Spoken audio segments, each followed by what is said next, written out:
Muy buenas tardes y noche a todos. Gracias por tomar su tiempo y estar acá.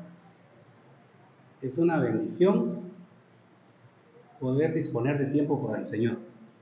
No importan las circunstancias, no importa si está de buen ánimo, está de mal ánimo, si las cosas no van saliendo como uno quisiera, no importa. Lo importante es reconocer ante Dios que Él está sobre todas las cosas y que en su debido tiempo nos va a dar lo que nosotros necesitamos. Quizás no lo que queremos, pero sí lo que necesitamos, ¿verdad? La idea es que eso esté compatibilizado.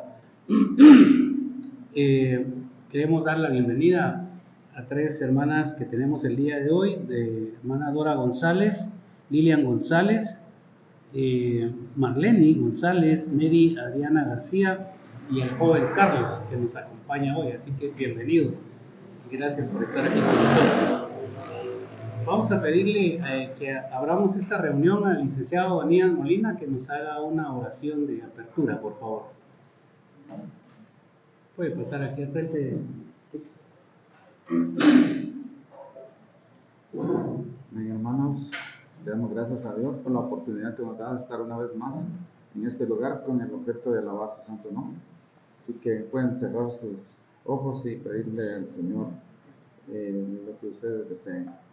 Le damos gracias, Padre Santo, por la oportunidad que nos das el día de hoy de estar constituidos aquí en este lugar con el único objetivo de alabar y glorificar tu nombre. Gracias por cada uno de los hermanos que están aquí presentes y que vienen con deseos de alabarte, Señor. Gracias, Padre Santo. Escucha nuestras oraciones porque sabemos que tu oído está atento a la oración de tu pueblo.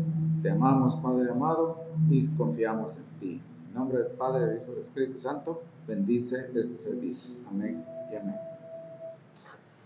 Bueno, damos gracias a Dios nuevamente entonces por la oportunidad de estar. Vamos a entonar algunos cantos de alabanza al Señor. Vamos a empezar por alguno muy antiguo y muy conocido. Yo creo que todos ustedes se recordarán de él.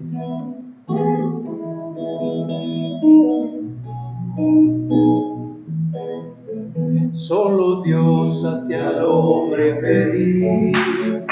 Solo Dios hace al hombre feliz. La vida pasa porque acaba. Solo Dios hace al hombre feliz. Solo Dios hace al hombre feliz. Solo Dios hace al hombre feliz. La vida pasa, todo se acaba. Solo Dios hace al hombre feliz. Mi corazón contento está, mi corazón contento está, porque el Señor ya me salvó. Mi corazón contento está, mi corazón contento está, porque el Señor ya me salvó. Qué feliz se siente el alma con Jesús, por la paz que tu gozo puede dar. Oh, qué feliz se siente el alma con Jesús, por la paz que tu gozo puede dar. Por la paz que tu gozo puede dar. Por la paz que tu gozo puede dar. Aleluya. Por la paz que ningún otro puede dar. La paz que Cristo ofrece es una paz que aún en medio de la tormenta genera una sensación de que todo está bajo control. Como humanos tenemos la tendencia a pensar que las cosas no son así y nos ponemos ansiosos, dudamos si realmente Dios tiene todas las cosas bajo control. Pues es natural, es humano. Por eso es que es importante esperar en Él. Y este siguiente canto habla de eso, esperar en ti. Difícil sé que es. Mi mente dice no, no es posible, la mente. Pero mi corazón confiado está en ti. Tú siempre has sido fiel y me has sostenido.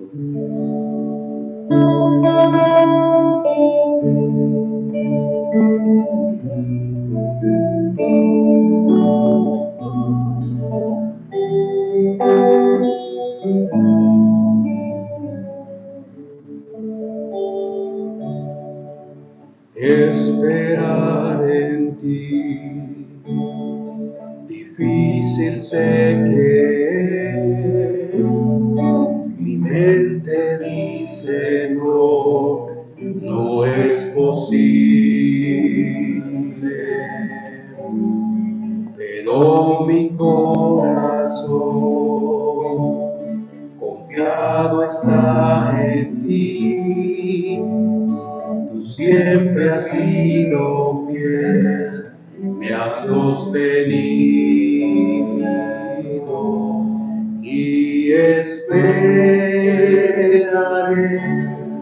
pacientemente, aunque la duda me atormente, yo no confío con la mente, lo hago con el corazón y esperaré en la tormenta, aunque tardare tu respuesta, yo confiaré en tu providencia, tú tienes siempre el control.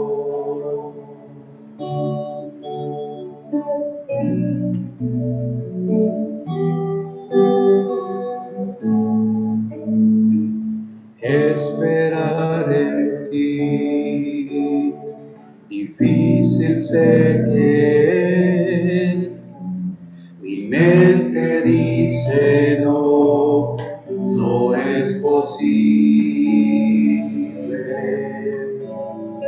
pero mi corazón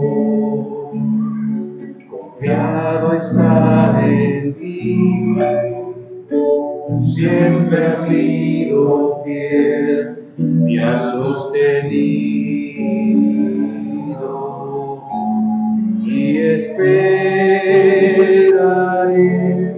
pacientemente, aunque la duda me atormente, yo no confío con la mente, lo hago con el corazón y esperaré en la tormenta, aunque tardare tu respuesta, yo confiaré en tu providencia, tú tienes siempre el control.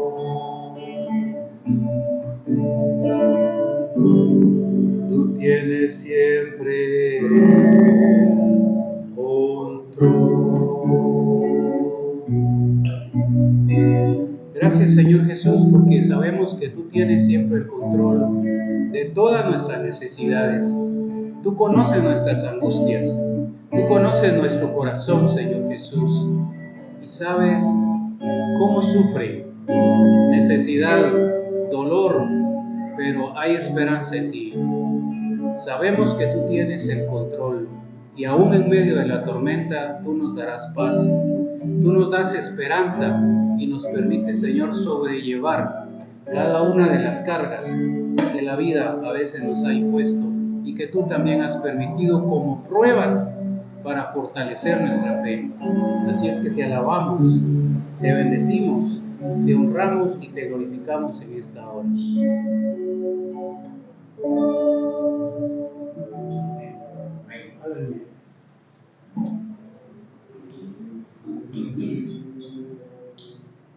Bueno, el día de hoy vamos a meditar en un tema interesante que parte también de una pregunta importante. Y la pregunta es, el título de realmente de esta presentación es Evangelio, 2 puntos, ¿cantidad o calidad? Y vamos a reflexionar un poco acerca de qué es ser cristiano y qué es ser evangélico.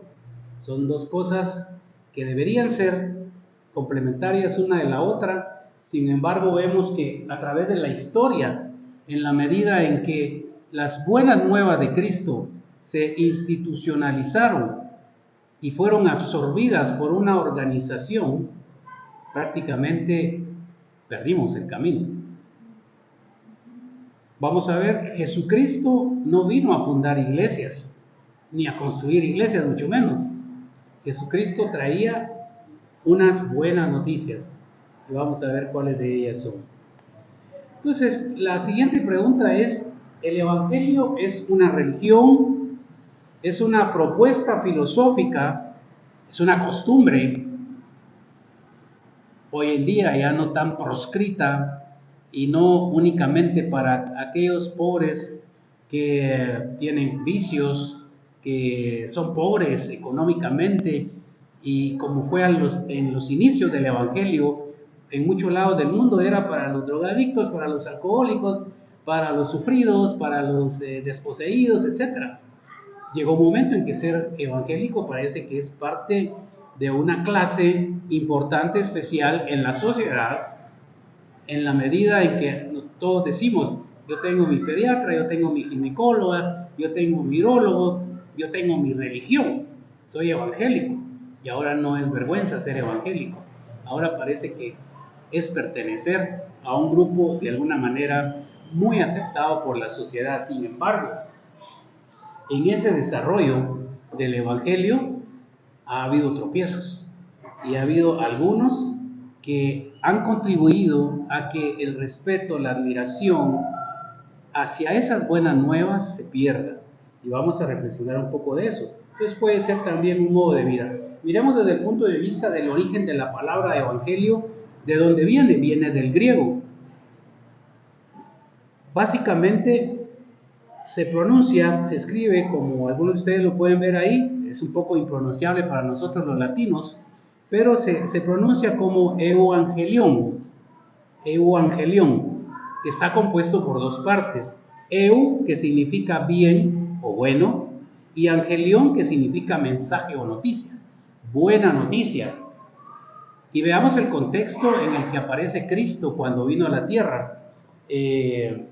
Un contexto en el que prácticamente los israelitas estaban dominados por un imperio romano y de alguna manera esperaban al Mesías, al libertador, el rey que los iba a libertar e iba a imponer su gobierno, como en muchas épocas fueron, ¿verdad? Tuvieron reyes los israelitas, el rey Saúl, el rey David, el rey Salomón, toda una generación de reyes que gobernaron prácticamente al pueblo de Israel.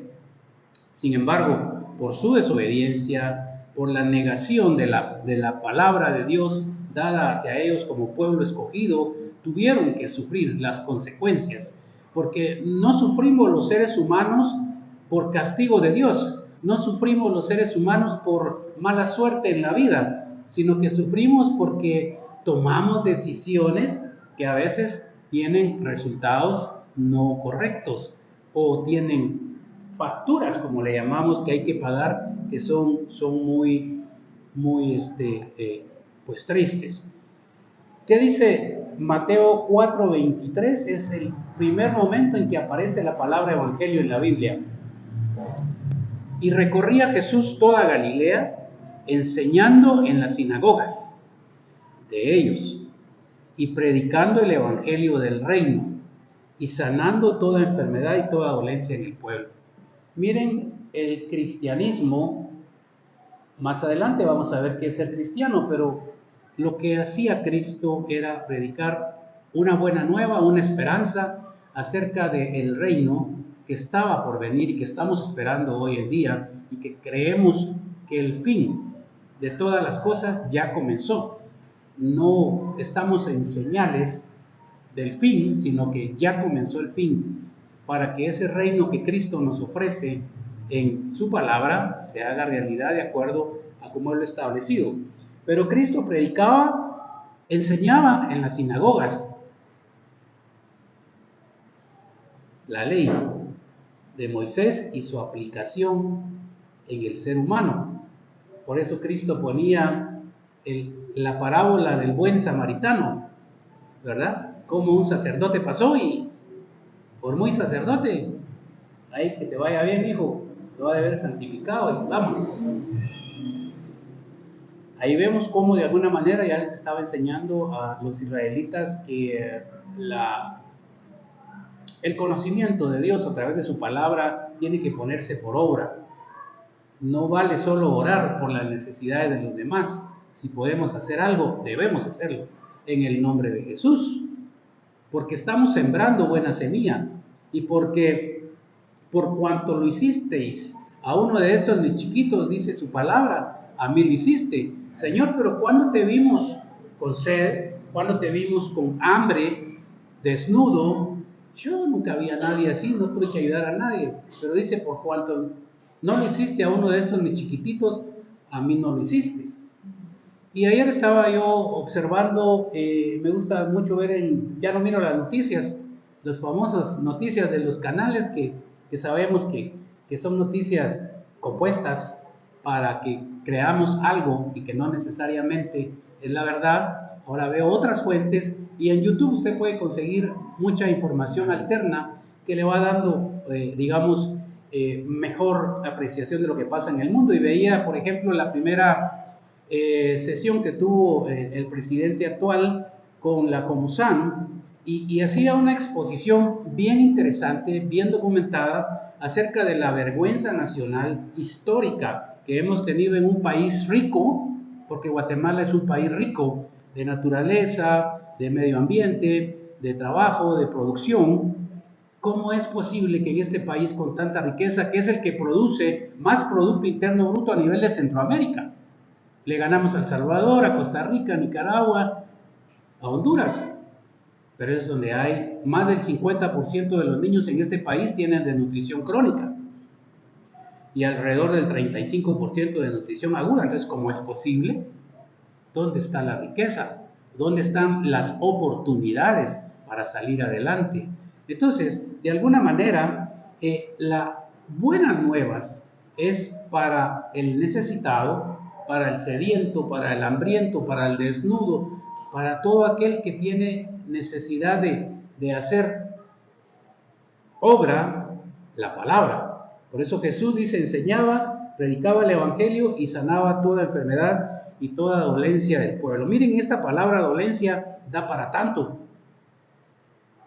Y no me canso de decir, aquí está el doctor Vázquez, ¿verdad? Experto en el aspecto de salud mental. Si dice dolencia, no se refería a dolor de enfermedad, porque ya mencionó enfermedad antes. Probablemente dolencia se refería al dolor del alma. Hemos hablado tanto del dolor del alma aquí en estas reuniones. ¿Cómo me duele el alma que mi hijo tal cosa o que mi hija tal cosa? ¿Cómo me duele el alma que a quien yo más quería me traicionó, me ofendió? ¿Verdad? No nos duele el corazón de tocarlo y ¡ay, me duele! Sino que hay algo ahí adentro que nos aprieta, que nos compunge y que realmente nos da un dolor de tipo psicológico que más adelante puede somatizarse en enfermedades. Entonces la pregunta de hoy ¿es lo mismo ser evangélico que cristiano? Veamos qué es el término cristiano. Se refiere a cualquier persona que sigue enseñanzas de Jesucristo. Sigue, no solo aprende, oye, escucha, sino que sigue enseñanzas de Jesucristo y acepta su divinidad y obra redentora. En su sentido más amplio, cristiano abarca a todos los seguidores de Cristo, independientemente de su afiliación y denominación. Mire qué interesante eso, porque es más abierto el concepto. Por ejemplo, la Iglesia Católica, Apostólica y Romana son seguidores de Cristo, ¿verdad? Tienen su propio dogma, tienen sus propias formas de conducir, digamos, su teología, pero sin embargo el centro es Cristo. Hay énfasis en otros aspectos que nosotros los protestantes, los evangélicos, no compartimos, pero sin embargo, tanto cristianos como evangélicos, seguimos a Cristo. Claro, el Señor nos va a revelar la verdad, el Espíritu Santo nos va a iluminar y nos va a guiar hacia toda verdad. Y eso nos va a liberar. Conoceréis la verdad y la verdad os hará libre. El término evangélico se deriva de la palabra griego evangelión, como vimos, significa buenas nuevas. Los evangélicos son cristianos que enfatizan la autoridad de la Biblia como la palabra de Dios, la importancia de la fe personal en Jesucristo para la salvación y necesidad de compartir el evangelio con otros para que todos lo reciban. Mire, una cosa lleva a la otra. Si yo soy cristiano, seguidor de Cristo, conozco las buenas nuevas, me alientan, me dan esperanza, lo mínimo que puedo hacer es contarlas, compartirlas. Porque así como las malas noticias, es lo que lo evito, hay un accidente acá en la entrada del Progreso y estoy seguro que ya en las redes empieza a aparecer, ¿verdad? Las malas noticias. Mataron a alguien, hubo un problema en tal lado, lo evito.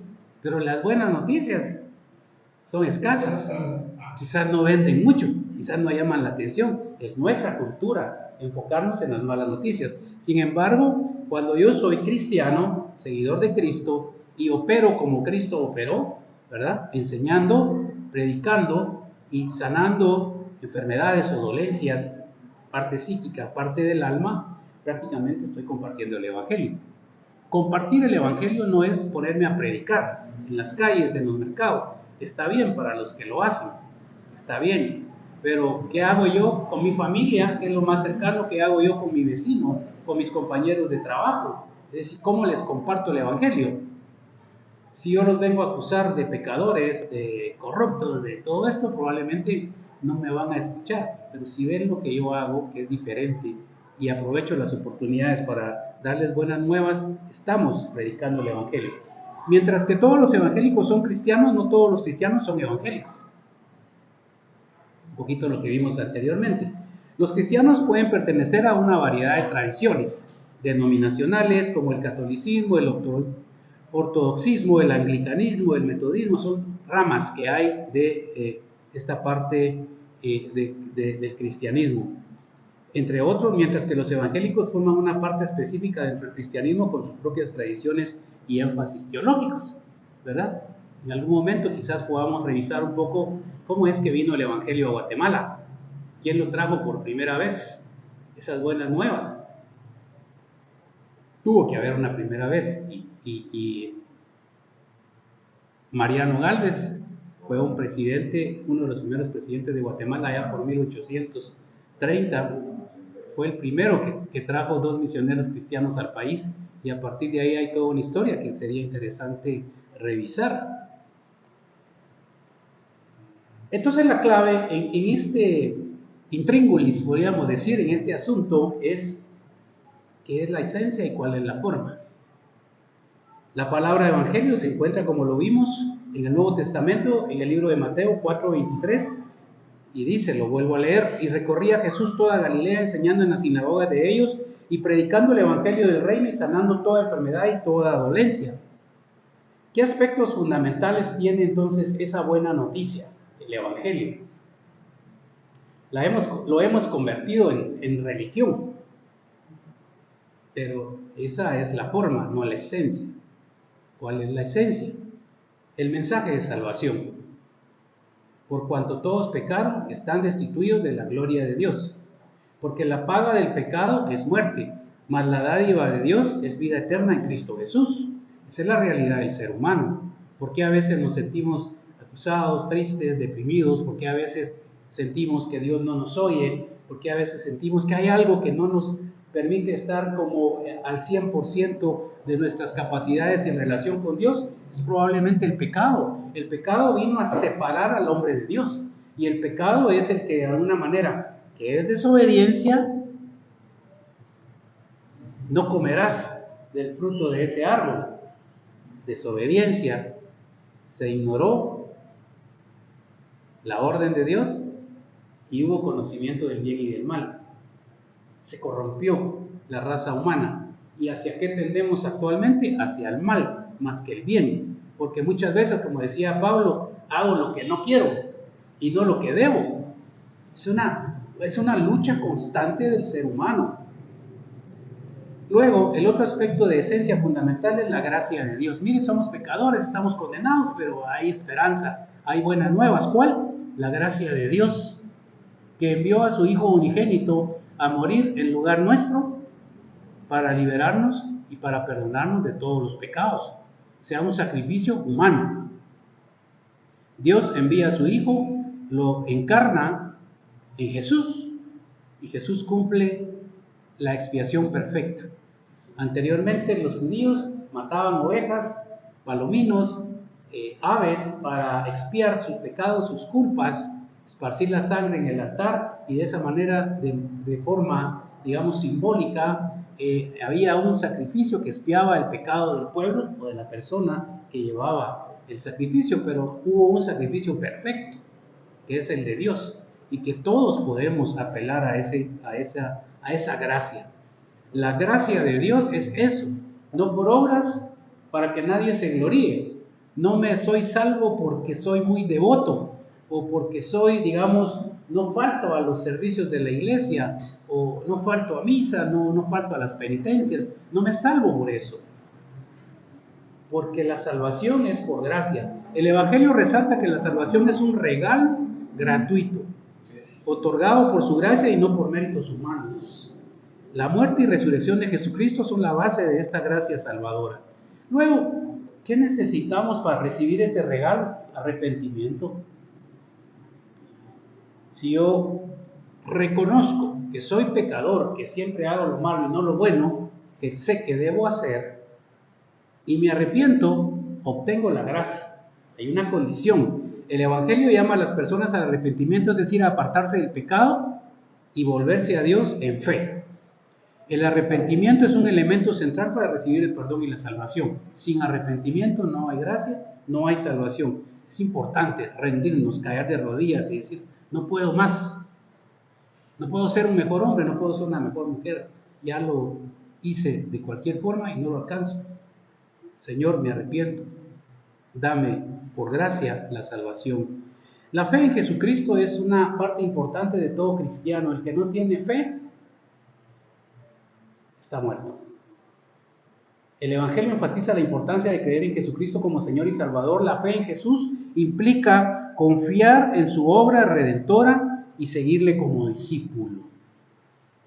Como discípulo.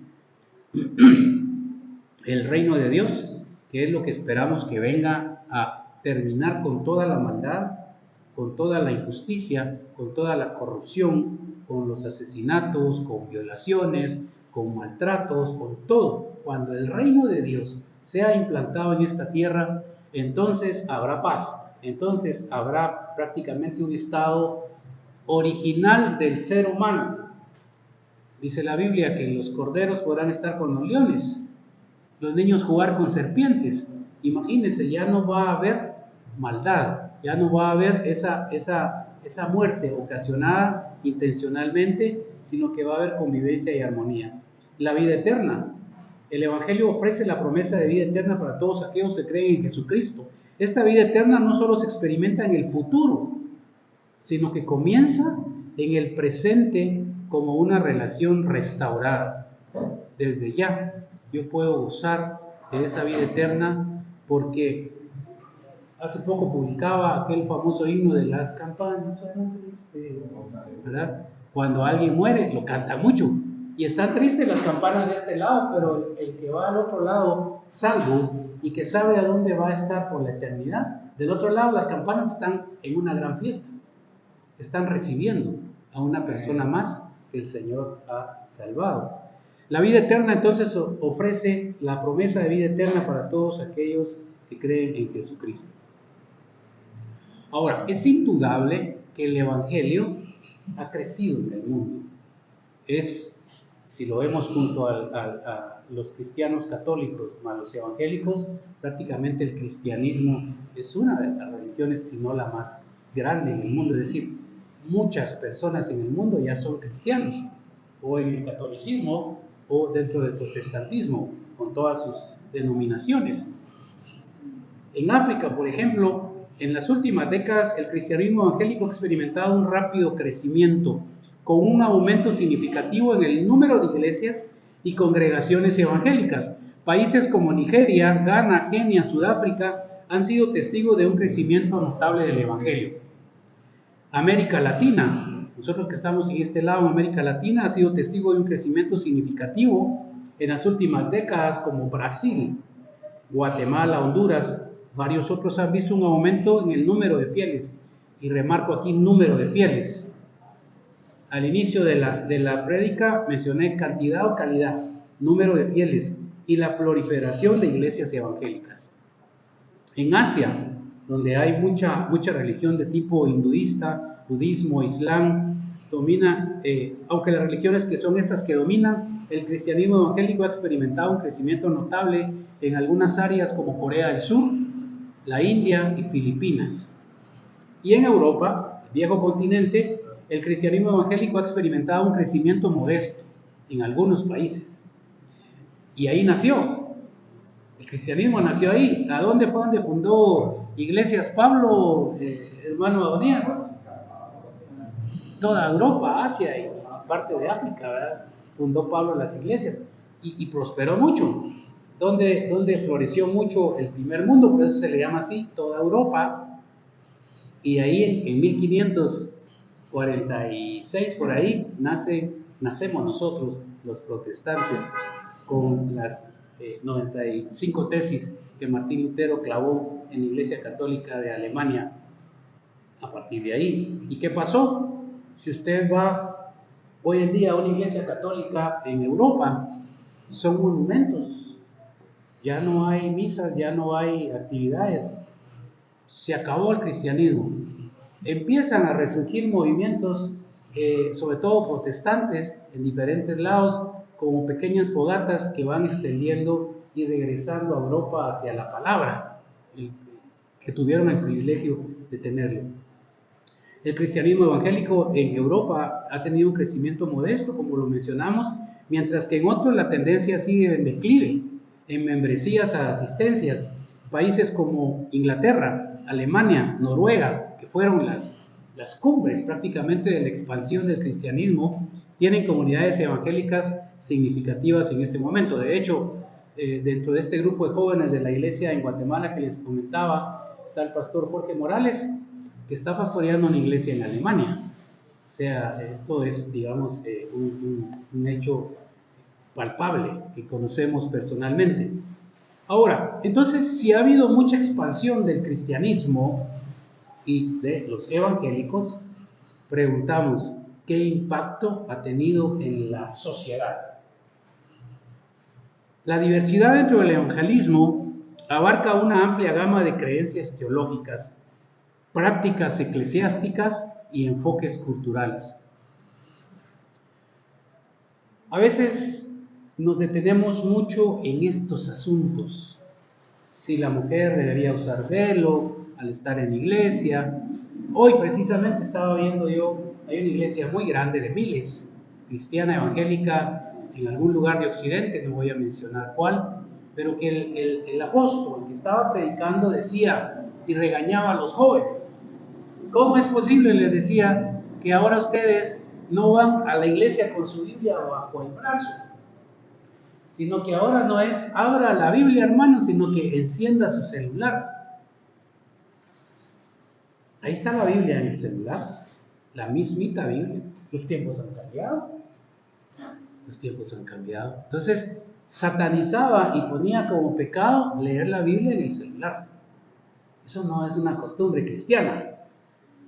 Estos extremos, de alguna manera, han hecho que nos dividamos más que unirnos.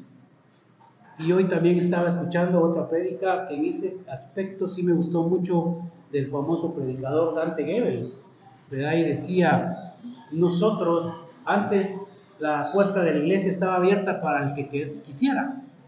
Hoy no, hoy hay guaruras en la entrada de la puerta, como que es una discoteca, viendo quién entra y quién no entra. Si llega alguien vestido inapropiadamente, no, aquí es un lugar santo, usted no puede entrar. Pero si Jesucristo comió con pecadores, defendió, no justificó, pero defendió a aquella mujer adúltera que iban a lapidar. Entonces, ¿cómo nosotros como cristianos nos hemos autosantificado tanto que nos hemos vuelto excluyentes? Pero si el pecador lo que necesita es luz, no separación de la luz. Aquí solo los iluminados, los bendecidos estamos. No, eso no debe ser. Entonces, estas prácticas eclesiásticas, enfoques culturales dentro del evangelismo han provocado de alguna manera algún deterioro a pesar del crecimiento. ¿Qué impacto social y político ha tenido el cristianismo? En algunos contextos el cristianismo evangélico ha sido asociado con ciertos movimientos políticos y sociales. Tenemos que tener mucho cuidado. Cuando a Jesucristo se le preguntó si era lícito pagar impuestos, ¿qué dijo? Dar al César lo que es del César y a Dios lo que es de Dios. ¿Por qué meterse la iglesia cristiana, evangélica o cualquier denominación en los asuntos políticos de las naciones? Jesús nos insta a orar por nuestros gobernantes y por las autoridades, pero no nos dice formen su partido político, no nos dice apoyen este partido político o combatan a aquellos porque son comunistas o son capitalistas. Jesucristo no habló de ideología, Jesucristo no habló de política, Jesucristo habló de amor, Jesucristo habló de buenas nuevas, de esperanza y de mostrarle al ser humano que si no se arrepiente de sus pecados, no puede transformarse y acceder a la gracia y ser un hombre renovado constantemente. Si todos los cristianos hoy en día aplicáramos lo que hemos conocido en la Biblia o a través de prédicas o a través de asistencia a las iglesias, lo aplicáramos al día a día, esta sociedad sería diferente. No necesitaríamos políticos porque todos haríamos el bien. Honra a tu padre y a tu madre, dice un versículo, para que te vaya bien en la vida. Y así hay muchos versículos en la palabra de Dios que nos instan a amar a Dios sobre todas las cosas, porque ahí se resume el Evangelio. Usted se puede saber toda la Biblia de memoria y recitarla así, pero si no hace el resumen que hizo Jesucristo de lo que es ser un verdadero cristiano, que es amar a Dios sobre todas las cosas, sobre todas las cosas. ¿Y qué más dijo? Y a tu prójimo como a ti mismo. Te guste o no te guste tu prójimo, sea feo, bonito, gordo, flaco, lo que sea, lo tienes que amar. Si tiene una tendencia, por ejemplo, de género que hoy en día es muy cuestionada, lo tenemos que amar, aunque debemos de ser claros y decirle que no compartimos su posición en ese tema, pero que lo amamos y que lo animamos a encontrar realmente su verdadera identidad, sobre todo desde el punto de vista biológico. Esa es la verdadera actitud que el cristiano debería tener. Entonces, el impacto social y político que el cristianismo ha tenido ha sido escaso y cada vez más cuestionado. Lo vimos aquí en Guatemala, sin ir tan lejos. Entre comillas, tremendos hombres de Dios, por años, pronunciándose políticamente a favor o en contra de una opción. Eso no es correcto, eso no es aceptable, sobre todo usar un auditorio y un lugar que ha sido dedicado para predicar el Evangelio para hacer política. Tenemos que tener mucho cuidado, sobre todo los líderes. Los medios de comunicación y popular. La imagen del cristianismo evangélico a menudo es influenciada por cómo se trata a los medios de comunicación y la cultura popular. Cómo la iglesia se ha ido acomodando a lo que le gusta ahora a la gente, a lo que le gusta a los jóvenes, a las tendencias de iluminación, de sonido, de espectáculos maravillosos que atraen multitudes y que los hacen vivir un momento ferviente y emotivo, pero cuando salen de esa reunión regresan igual o más vacíos, porque sintieron que estaban tocando el cielo en medio de esa alabanza y de esa algarabía que se genera a veces en muchas iglesias hoy en día. No voy a señalar cuáles, pero de alguna manera, si usted analiza el tiempo que le dedican a la, entre comillas, alabanza y adoración, a veces es más que el que se dedica a enseñar la palabra. Y alguien decía por ahí, hermanos, decía, hemos pasado 45 minutos brincando, saltando y hemos estado eufóricos, pero lo menos que hemos hecho es alabar a Dios y glorificar su nombre, adorarle, porque ha sido carne, emoción, baile. Entonces, la iglesia tiene que regresar a sus principios bíblicos. Están muy claros en la palabra. Y no os conforméis a este mundo, dice Pablo, sino transformaos por medio de la renovación de vuestro entendimiento. Y el entendimiento se va renovando en la medida en que tenemos luz a través de la inmersión que hacemos diario de la lectura de la palabra.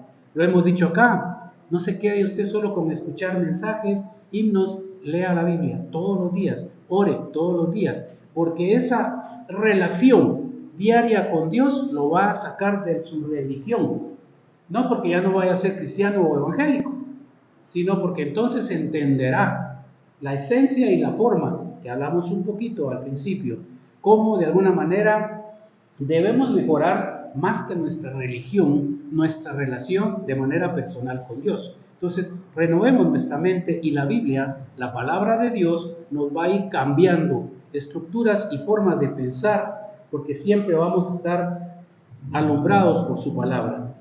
Los cambios generacionales y culturales, la actitud hacia el cristianismo evangélico puede variar en diferentes generaciones y contextos culturales. Por ejemplo, algunas encuestas sugieren que los jóvenes en ciertos países occidentales pueden tener actitudes más negativas hacia el cristianismo evangélico en comparación con generaciones mayores. Ya el joven de hoy en día ya no quiere mucho culto, ya no quiere mucha misa. Ya el joven de hoy en día es más vivir la vida porque es corta, hay que disfrutarla, es mi cuerpo, yo tengo derecho a darle a mi cuerpo todo lo que me pida, libertad, derechos humanos. Tenemos que tener mucho cuidado en ese sentido. Entonces, pensemos, hay reducción y poco impacto en el mundo de los evangélicos en nuestro tiempo. Hemos crecido, lo vimos al principio, más iglesias, más cristianos, campañas de miles y miles de gente, pero la pregunta es, ¿ese crecimiento ha sido, digamos, impactante en la sociedad o solo hemos crecido en número? ¿Qué pasa en ese aspecto? Hay un efecto de todo lo que acabo de escribir y hay un endurecimiento de los corazones. Cada vez hay menos temor de Dios, porque el que tiene temor de Dios se detendría en hacer tantos estragos que vemos en las noticias, tantas cosas que no deberían pasar, pero ¿qué pasa con esos corazones? Están endurecidos, ya no creen en Dios, ya no creen en lo que se predica, en lo que ven en los cristianos. Primero endurece los corazones también de los no convertidos. ¿Cuál es la típica frase? Yo para ser evangélico como fulano o como sutano, mejor nada. Hemos tenido parte de culpa en ser malos cristianos, malos evangélicos, porque solo en la iglesia nos santificamos, falta la aureola que nos salga, pero cuando salimos de la iglesia la apagamos y la guardamos y somos lo que somos, carne putrefacta, carne corrompida, mente desviada, sesgada, con información de base por todos los medios que tenemos al alcance, que nos ha transformado, pues no nos ha dejado transformar ese pensamiento a través de la palabra. Pocos de los convertidos hoy alguna vez se integran a la iglesia. Miren, muchos aceptan, pero ya no van a la iglesia. Y aquellos que lo hacen frecuentemente caen o tienen vidas marcadas por la carnalidad. Es un reto. Incontables millones caminan por nuestras calles y se sientan en las bancas de las iglesias sin ser cambiados por el verdadero evangelio de Jesucristo, aunque estén convencidos de su salvación, porque alguna vez levantaron la mano en una campaña evangelística o repitieron una oración. ¿Qué otro aspecto importante? Una deformación de la iglesia, lo mencionábamos. Este evangelio deforma a la iglesia de un cuerpo espiritual de creyentes regenerados a una reunión de hombres carnales que profesan conocer a Dios, pero lo niegan con sus hechos. ¿Somos o no somos? Analicémonos, cada uno de nosotros. ¿Qué tipo de cristianos somos? Con la predicación del evangelio verdadero, los hombres vienen a la iglesia sin esperar ser entretenidos con algún espectáculo. Yo voy a la iglesia no porque va a llegar un cantante famoso o porque va a haber un conjunto musical excelente, va a haber una obra de teatro, va a haber esto, va a haber lo otro. No, yo voy a la iglesia porque necesito de Dios. y voy a ver a Dios y no al ser humano, y me meto con Dios en esa comunión que debe haber. Aquellos que vienen lo hacen porque tienen un profundo anhelo por Cristo y están hambrientos por la verdad bíblica, la adoración sincera y oportunidades de servir. Entonces, una reducción del evangelismo y las misiones, eso sí ha habido. El evangelio reduce el evangelismo y las misiones a poco más que un proyecto humanístico, impulsado por estrategias de mercado ingeniosas, basadas en un cuidadoso estudio de las últimas tendencias de la cultura. Se volvió un negocio, se volvió una empresa, el cristianismo, el evangelio, y se diseñan estrategias que mantengan entretenida y cautivada a la población objetivo, pero sin llevarlas al pleno conocimiento y a la experiencia de conocer a Dios. Ese es un tremendo pecado que estamos cometiendo en muchas iglesias, sobre todo los líderes. Entretener, que no se nos vayan los miembros, que se sientan contentos, bonitos. No les hablemos de pecado, no les hablemos de sacrificios, de obras, sino que démosles una predicación light, bonita, para que pues, no haya reflujo después, ¿verdad, doctor Vázquez? No haya pirosis, que no haya gases ahí que molesten al cristiano en vez de leche recibir comida espiritual. Hechos 2:47. El Señor añadía cada día al grupo los que habían de ser salvos. El crecimiento de la iglesia no depende de estrategias mercadológicas, no depende de espectáculos, no depende de templos ostentosos, de templos llenos de riqueza en medio de la miseria y la injusticia social que hay en Guatemala, sino que depende exclusivamente de lo que Dios quiera hacer con esa obra. A menos que el Señor construya la casa, dice Salmo 127, en vano trabajan los que la edifican. A menos que el Señor cuide la ciudad, en vano vigila la guardia. Entonces, el crecimiento, la madurez, el impacto del cristiano en la sociedad depende de que Dios realmente esté de por medio. Y por último, un daño a la imagen de la iglesia. Este evangelio trae deshonra al nombre de Dios a través de la proclamación de un evangelio inferior. Los carnales y los inconversos se incorporan en la comunión de la iglesia y a través del casi total abandono de la disciplina eclesiástica bíblica se les permite permanecer sin corrección o reprensión.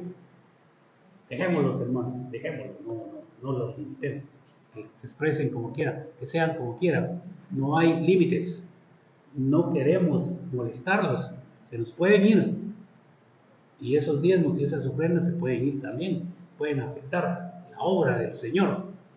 Es decir, tenemos que tener mucho cuidado. Termino con esto. Esta plática tiene como punto central un libro que se llama La garantía y las advertencias del Evangelio. Fue publicado en 2019 por Paul Washer y él pone estos extractos de pensamiento interesantes para que nos los llevemos y reflexionemos. En tiempos de paz nos sentimos libres de incursionar en los interesantes espacios de la verdad que yacen en la lejanía, pero ahora debemos permanecer en casa y vigilar las creencias fundamentales de la iglesia, defendiendo los principios básicos de la fe. ¿Qué está diciendo? Voy a parafrasear. Cuando hay paz, abundancia, libertad de culto extrema, nos dedicamos a cositas mínimas y aparentemente profundidades del estudio de la palabra, cuando los principios básicos de la fe los estamos descuidando. El ministerio de la profecía, la sanidad, es decir, nos vamos metiendo en esas cuestiones, digamos, teológicas complicadas, pero no revisamos cómo estamos aplicando los principios de la fe. En esta época se han levantado hombres en la propia iglesia que hablan de cosas perversas, los hemos escuchado. Hay muchos que nos inquietan con sus filosofías y sus nuevas interpretaciones, con las que ellos mismos niegan las doctrinas que dicen enseñar y atacan la fe que ellos han prometido guardar. En los tiempos finales, dice la palabra de Dios, muchos serán engañados por falsas doctrinas. ¿Cómo conocer si es una falsa doctrina o una doctrina verdadera? Solo si hemos leído la palabra de Dios en meditación, en oración, y el Espíritu Santo nos ha confirmado que es una falsa doctrina, es una verdadera doctrina. Es bueno que algunos de nosotros que sabemos lo que creemos y no tenemos significados secretos para nuestras palabras, afinquemos nuestro pie y nos mantengamos firmes, defendiendo la palabra de vida y declarando llanamente las verdades fundamentales del Evangelio de Jesucristo. No hay pecados grises, no hay pecados amarillos, no hay pecados verdes.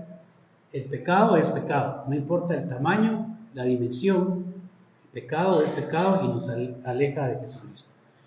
Pidámosle entonces a Dios que nos ayude a entender su palabra, que nos ayude a tener ánimo y disposición para leerla, meditarla, para orar también. Orar es hablar con Dios. Usted no tiene que buscar palabras bonitas para hablar con Dios. Dígale lo que siente, dígale lo que piensa, porque a Dios Dios no puede ser burlado ni engañado. Y a él no lo va a convencer porque le está hablando bien bonito. A él le va a convencer un corazón contrito y humillado, dice el Señor, no despreciaré. Esa es la garantía para que Dios nos escuche. Vamos a terminar con una oración. Tenemos acá una cajita que hemos tenido ya por algún tiempo, que tiene unos papelitos que nuestros hermanos que han estado aquí meten por una petición de oración. No sabemos qué es ni vamos a saber. Solo oramos todas las semanas por estas peticiones y pedimos que Dios haga el milagro, que esté dentro de su voluntad. En algún día usted verá que lo que pidió, si usted lo sabe, ya se hizo la respuesta de Dios y nos compartirá el testimonio de lo que Dios hace a través del poder de la oración.